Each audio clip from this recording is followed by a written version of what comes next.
कार्तिकेय, जिन्हें भगवान मुरुगन, स्कंद या सुब्रमण्यम के नाम से भी जाना जाता है, हिंदू धर्म के प्रमुख देवताओं में से एक हैं। वे भगवान शिव और देवी पार्वती के पुत्र हैं और युद्ध के देवता माने जाते हैं।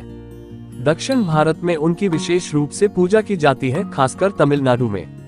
उनकी जन्म कथा बेहद रोमांचक और प्रेरणादायक है। भगवान कार्तिकेय का जन्म असुरों के संहार के लिए हुआ था। कथा के अनुसार तारकासुर नामक एक शक्तिशाली असुर ने देवताओं पर आतंक फैलाना शुरू कर दिया था। उसने ब्रह्मा जी से वरदान प्राप्त किया था कि उसका वध केवल भगवान शिव के पुत्र द्वारा ही हो सकता है। उस समय भगवान शिव ध्यानमग्न थे और विवाह के लिए तैयार नहीं थे।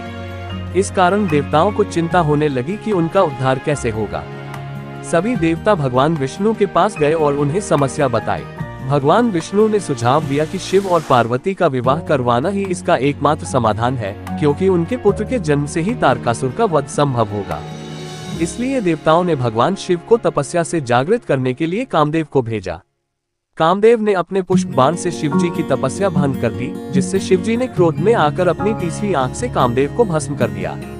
लेकिन इसके परिणाम स्वरूप भगवान शिव की दृष्टि देवी पार्वती पर पड़ी और उनके मन में प्रेम जागृत हुआ।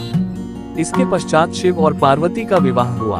विवाह के कुछ समय बाद शिव और पार्वती के तेज से एक अद्वितीय ऊर्जा उत्पन्न हुई। यह ऊर्जा इतनी शक्तिशाली थी कि इसे सीधे धरती पर स्थापित नहीं किया जा सकता था, इसलिए इसे गंगा नदी को सौंपा गया। गंगा ने इसे सरस्वती नदी में प्रवाहित किया और इस ऊर्जा से भगवान कार्तिकेय का जन्म हुआ। कुछ कथाओं में कहा जाता है कि 6 ऋषि पत्नियों ने भी इस ऊर्जा का पालन पोषण किया, जिससे कार्तिकेय के 6 मुख उत्पन्न हुए, जो उन्हें अधिक शक्तिशाली बनाते हैं। कार्तिकेय ने अपने जन्म के कुछ ही समय बाद विवाह अवस्था में प्रवेश किया और देवताओं की सेना के सेनापति बने। उनके नेतृत्व में देवताओं और असुरों के बीच भयंकर युद्ध हुआ। अपनी अद्वितीय रणकौशल और शक्ति से उन्होंने तारकासुर का वध कर देवताओं को मुक्ति दिलाई। इस प्रकार वे युद्ध के देवता के रूप में विख्यात हुए। भगवान कार्तिकेय की विशेषता उनके 6 मुख और 12 भुजाएं हैं, जो उनके अद्वितीय शक्ति और सर्वज्ञता का प्रतीक है। वे एक मयूर पर सवारी करते हैं और उनके हाथ में शक्ति नामक अस्त्र होता है। दक्षिण भारत में उनकी पूजा विशेष रूप से की जाती है और उनकी कृपा से भक्तों को शौर्य, साहस और सफलता की प्राप्ति होती है।